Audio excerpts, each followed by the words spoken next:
اس رقم کو آپ وائٹ کروا رہے ہیں تو کیا ہوتے ہیں سارے پلاٹ آپ پتہ کروائیے نا کہ کلسٹر اور ڈیفینس میں سندھ کیا ہوا کیا ہے. تو اگر وہ بات آپ درست کہہ رہے ہیں کہ ہر پارٹی کا اپنا پوائنٹ آف ویو ہے اور ہر پارٹی کو اپنے. اچھا جب آپ کو پتہ ہے شیخ صاحب آپ کراچی میں رہتے ہیں, احسن اقبال صاحب بھی کراچی گئے ہیں, شہباز شریف صاحب وہاں سے الیکشن لڑے ہیں, آپ کو پتہ ہے پیپلز پارٹی یہ کرپشن کرتی ہے, آپ کو پتہ ہے یہ ساری برائی کرتی ہے, تو اس کے بعد وہ کون سی ایسی چیز تھی کہ آپ کی مجبوری تھی کہ آپ ان کے ساتھ اتحاد میں بھی گئے, آپ بھٹو صاحب کے مزار پہ بھی گئے, محترمہ کے مزار پہ بھی گئے, اور پھر آپ نے قومی اسمبلی میں بھی ان کا ساتھ نہیں چھوڑ رہے؟ یہ آپ درست کہہ رہے ہیں. یہ مفادات کیا ہم اسے کہہ دیں کہ آپ اپنے مفاد کے لیے یا اپنے لیڈر کو بچانے کے لیے بدترین جس کو آپ کہتے ہیں اس سے بھی اتحاد کر لیتے ہیں؟ نہیں آپ یہ نہیں کہیں. آپ دیکھیں نا ہماری پھر ہم کیا کہیں یہ بتا دیں تاکہ ہم وہی کہتے ہیں. میں آپ کو بتاتا ہوں. لیکن ہماری کوشش تھی کہ یہ جو حکومت اس وقت حکومت میں ہیں لوگ, انہوں نے بدترین پرفارمنس کی ہے اور کوئی کسی کی. تو کیا پیپلز پارٹی نے اچھی پرفارمنس کی ہے؟ یہی یاسر نے پوچھا, یہی ہم پوچھتے ہیں. یہ ہمارا خیال تھا کہ مل جل کے شاید جلدی سے جلدی ان کو ہم ان کے خلاف معاہد بنا کے ان کو نکال سکیں, لیکن یہ کامیاب نہیں ہوا. دیکھیں نا وہ پیپل پارٹی نے تو آل آؤٹ اپنی جب بھی کوئی موقع آیا وہ اپنے ہٹ گئی اپنے کمٹمنٹ سے. تو اب تو یہی سامنے آ رہی ہیں چیزیں جو آپ نے کہا بڑا کلیئر ہے کہ اپوزیشن میں ہماری پوری کوشش رہی کہ باوجود اس معاملات کے جو ہم سمجھتے ہیں ان کے جو شیخ صاحب انہوں نے جو چوائس رکھی تھی وہ آپ نے نہیں مانی, آپ نے جو رکھی تھی انہوں نے نہیں مانی, وہ تو چلے گئے. اب متحدہ اپوزیشن کیا فیصلہ کر رہی ہے؟ لانگ مارچ کا فیصلہ بھی کیا جا رہا ہے تو وہ بھی 4 مہینے کا ٹائم فریم دے دیا گیا. آپ لوگوں نے کیا کیا؟ جی درست کہہ رہے ہیں. دیکھیے میں آپ کو دوبارہ کہوں کہ یہ کام ہمیشہ متحدہ اپوزیشن سے ہی ہوتے ہیں. اب کیونکہ پیپل پارٹی نے اپنا پوائنٹ آف ویو کلیئر کر دیا ہے تو اس انداز سے ہمیں جو پلاننگ کرنی ہے 23 مارچ بہت ٹائم ہے اور لوگ مسلسل پریشان ہیں. بات اس وقت یہ نہیں ہے. اچھا یہ بتا دیں آج آپ کے احسن اقبال صاحب سے ملاقات ہوئی ہے, مارچ آپ نے کہا کہ 4 مہینے ہیں, تیاری کرنی ہے, اوکے ہو گیا. اسلام آباد آپ جا رہے ہیں, 23 مارچ ہے, قومی دن ہوتا ہے, وہاں پہ پریڈ ہوتی ہے, غیر ملکی سفیر ہوتے ہیں, بہت بڑا ایونٹ ہوتا ہے, تو کیا 23 مارچ کو اسلام آباد جا رہے ہیں؟ جی 23 مارچ کو اسلام آباد تو ضرور جائیں گے, لیکن میں آپ کو تھوڑی ایک بات یہ بتانا چاہتا ہوں. جب ہم اپنے حلقوں میں جا رہے ہیں وہ اب دیکھیں نا وہ سب سے اس وقت جو ہے لوگ تو مایوس ہو رہے ہیں. بات یہ ہو رہی کہ نہ ووٹ دینے ہی نہیں لوگ جاتے. آپ نے دیکھا کراچی کا الیکشن 15,000 ووٹ سے MNA بن گیا. کراچی میں جو الیکشن ہوا ہے پیپل پارٹی نے جیتا, 15,500 ووٹ دیے, پولنگ ہی نہیں ہوئی, 10% بھی پولنگ نہیں ہوئی, اب 17% تو لوگ اس پورے نظام سے اور جو کچھ ہم پرفارمنس اس حکومت نے کیا ہے نا, تو اس حکومت کے وجہ سے تو سب سے ہی مایوس ہو چکے ہیں, کیونکہ ان کا خیال ہے کہ اس کا کوئی لوگ دعوے کرتے ہیں, نعرے لگاتے ہیں, جھوٹے وعدے کرتے ہیں اور پرفارم تو کرتے نہیں ہیں. تو اس کی وجہ سے آپ سامنے آ گئی نا لاہور کی صورتحال. ووٹ ہی نہیں پڑے, ووٹ کی پولنگ ہی نہیں ہوئی, لوگ کا ٹرن اپ بھی نہیں ہوا. ہم ضرور کوشش کریں گے 23 مارچ کو جا کے اکٹھے ہو کے. اگر دیکھیں سب کو ریئلائز کرنا پڑے گا, صرف پولیٹیکل پارٹیاں نہیں, عوام کو بھی سوچنا پڑے گا اور ہمیں اپنی پولیٹیکل پارٹیوں کی پرفارمنس کو بڑھانا پڑے گا. ہم عوام کے لیے جب تک کام نہیں کریں گے, لوگوں کے آپ کو یقین ہے کہ آپ 23 مارچ کو اسلام آباد جائیں گے کہ کوئی نظر ثانی ہو سکتی ہے؟ نہیں, جس طرح پوری پارٹیاں فیصلہ کریں گے PDM تو وہی ہوگا نا جی. وہ تو آپ کے سامنے انہوں نے کل یہ کہا ہے کہ ہم جائیں گے, تو اگر وہی فیصلہ PDM کے پلیٹ فارم سے جو کچھ فیصلہ کیا جائے گا اسی پر منوان عمل کیا جائے گا. اور یہ ضروری ہے کہ عوام کے مسائل کے اوپر اگر سیاسی قائدین باہر نکلیں تو اس کا ثمر کچھ مل سکتا ہے. بہت شکریہ کیسر احمد شیخ صاحب اس حوالے سے اپنا وقت دینے کے لیے. ناظرین جس پہ بات کریں گے ایک شارٹ بریک کے بعد, کہیں نہیں جائے گا, اسٹے ود اس.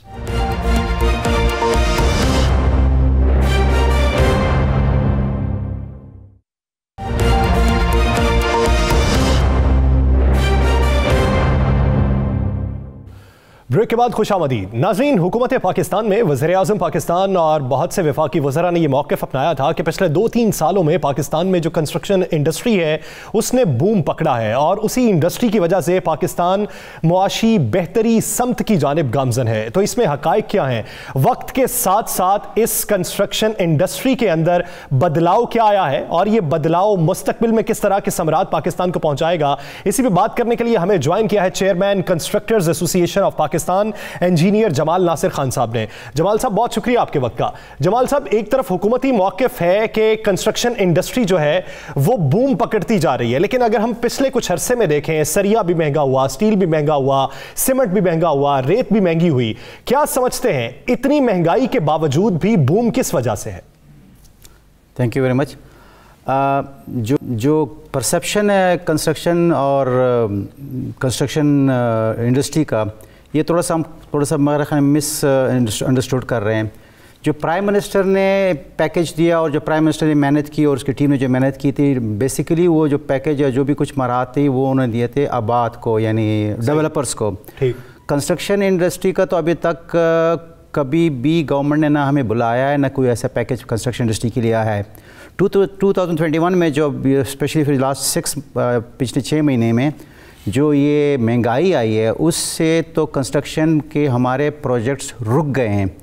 اور جو یہ بوم کی بات ہے, بوم تو تھوڑا سا آیا تھا اس کا پرائیویٹ سیکٹر کے ہاؤسنگ پروجیکٹس میں, مگر تقریباً ان کو بھی اس کا تو خیر تھوڑا سا سینیریو چینج ہے, کیونکہ ان کا اگر مہنگائی آئی تو پاس آن کر دیں گے کنزیومر کو اس کا افیکٹ آئے گا. مگر جو کنسٹرکشن انڈسٹری کو افیکٹ آیا ہے وہ ہمارے پروجیکٹس وہ فکس ہوتے ہیں, گورنمنٹ کے ساتھ ریٹ طے ہوتے ہیں. جی اسی پہ آتے ہیں. مجھے یہ بتائیں جمال ناصر صاحب کہ پورے پنجاب میں, جمال ناصر صاحب آپ نے پورے پنجاب کے اندر ہڑتال کر دی ہے, ایک بھی سرکاری ٹینڈر آپ نہیں لے رہے. ٹینڈر ہو رہے ہیں, پہلے آپ لوگ لڑتے تھے ٹینڈروں کے لیے, اب آپ نے چھوڑ دیے ہیں, اور جو کام پرانے ہیں وہ بھی نہیں ہو رہے. کیا وجہ ہے؟ اس طرح تو بالکل پنجاب میں ترقی رک جائے گی نا. رانا صاحب ایسا ہے کہ وہ جو ٹینڈر ہڑتال یا ہم نے نہیں کیا ہے, بیسیکلی وہ کام آج پاسبل نہیں ہے, کیونکہ ہمارے گورنمنٹ کے ریٹ جو پنجاب گورنمنٹ کے یا پروونشل گورنمنٹس کے ہمیشہ ریٹ فکس ہوتے ہیں, وہ اسٹیمیٹ لگاتے ہیں, ریٹ فکس ہوتے ہیں. یہ سارے اسٹیمیٹ پرانے 6 مہینے یا سال پرانے کے اسٹیمیٹس بنے ہوئے جو کہ ابھی کرسپونڈ نہیں کرتے ہیں جو کرنٹ ریٹ ہیں. تو جو بھی کنسٹرکشن کمپنی یہ کام لے گا وہ کرنے کے قابل ہو گئی نہیں, تو جو کام ہو نہیں سکتے اس میں کیوں اپنا انوالومنٹ کریں گے. جو پرانے پروجیکٹس ہیں جیسے کہ پرانے ہوئے ہیں وہ اب پاسبل ہے ہی نہیں کرنا, کیونکہ مہنگائی جو ہے جو 8, 10, 11, 12% سالانہ انفلیشن آتا تھا وہ اس مرتبہ 70%, 85%, 60% انفلیشن مختلف آئٹمز میں خان صاحب آپ درست ہوں گے اس بارے میں. جس طرح مجموعی طور پہ مہنگائی ہے, آپ جس طرح باتیں کر رہے ہیں اس سے ریلیٹ کرتی ہے, لیکن حکومت پاکستان یہ موقف اپناتی ہے کہ نئی جو موٹر ویز بن رہی ہیں, ایک جنیرک سوال ہے, نئی موٹر ویز جو بن رہی ہیں یہ ماضی کے نسبت سستی بنی ہیں, تو پھر وہ کیسے بنی؟ جو ماضی کے موٹر ویز ہیں ڈیفینیٹلی جو اس وقت کے جو انہوں نے پروکیورمنٹ کیا ہوگا, ابھی تو جو موٹر ویز ہیں ابھی تو بنی نہیں, ابھی تو یہ انہوں نے ٹینڈر کیے ہوئے ہیں. یہ جب کمپلیٹ ہوں گے, کنکلوڈ ہوں گے, اور تو پھر دیکھا جائے گا کہ یہ پرانے اور نئے میں کتنا فرق ہے. میں نے یہ ضرور سنا ہے پرائم منسٹر صاحب کے تقریر میں جب لاسٹ ٹائم انہوں نے افتتاح کیا ہے, یقیناً چونکہ ہماری کنسٹرکشن انڈسٹری جنرلی ویسے گرو کر گئی, ہمارا جو GDP کا حجم ہے وہ کم ہے, تو اس کی وجہ سے کمپٹیشن ضرور آیا ہوگا. اور تھوڑی سی کمپنیاں جو پچھلے 10 سالوں میں کام کیا گرو بھی کر گئی. جو پہلے جو ہمارے موٹر ویز تھے وہ پرائیویٹ پاکستانی کسی ایک کمپنی نے بھی نہیں کیا, BOT وغیرہ پہ. اب جو ہے نا پاکستانی کمپنیز اس میں آ رہی ہے, تو ریٹ تو چائنیز کے مقابلے میں ہمارے ریٹ بڑے کم ہیں, کیونکہ پاکستانی لوکل انڈیجینس مٹیریل وغیرہ سارے استعمال کرتے ہیں. مگر کم ریٹ یہ ابھی میں یہ جب یہ کمپلیٹ ہوں گے پھر پتہ چلے گا کہ کتنے کم ریٹ پہ کمپلیٹ ہوئی ہے. خان صاحب اس وقت اگر یہی صورتحال رہتی ہے, آپ لوگ کام نہیں کر رہے, آپ ٹینڈر منسوخ ہو رہے ہیں, جتنے ٹینڈر آ رہے ہیں وہ منسوخ ہو رہے ہیں, چاہے وہ گلیوں کے, محلوں کے, سڑکوں کے, ہسپتالوں کے, کوئی بھی ہوں, تو اس سے تو مزدور بھی بیچارہ بڑا جو ہوگا متاثر ہوگا, اس سے مستری بھی متاثر ہوگا, کاریگر بھی متاثر, ہر شخص جو اس سے وابستہ ہے, اور اس سے آپ بھی بڑے بری طرح متاثر. کتنے لوگ اس سے متاثر ہوں گے, اور آپ کی جو ڈیمانڈ ہے کیا وہ کسی نے سنی اور کیا پوری ہوتی نظر آتی ہے؟ اصل میں کنسٹرکشن انڈسٹری زراعت کے بعد دوسری بڑی جاب پرووائڈر ہے. جب رانا صاحب آپ کہہ رہے ہیں کہ آپ یہ کر رہے ہیں, ہم نہیں کر رہے ہیں, ہم کرنے کے قابل ہی نہیں ہے کام کرنے جو ہم کام کر نہیں سکتے, جس میں ہماری سکت نہیں ہے, تو کیونکہ اس کام کے اونر ہم نہیں ہیں, کام کے اونر گورنمنٹ ہے. جو مہنگائی ہے اور جو ریٹ وہ ہم یعنی جو ایک سیلنگ ہے ہماری کوٹ کرنے کی, وہ اس میں پاسبل نہیں ہے, تو کیسے ہم کر سکتے ہیں. رہ گئی بات, ہم نے اپیل کی ہے پرائم منسٹر سے, ہم نے اسد عمر صاحب سے میٹنگ کی ہے, ہم نے پروونشل گورنمنٹ میں سیکٹری CNW سے میٹنگ کی ہے, اور ہم نے پرائم منسٹر کے جو فوکل پرسن ہے فار ہاؤسنگ ان سے میٹنگ کی ہے. بیسیکلی سارے ایگری کرتے ہیں کہ یہ ایشو ہے,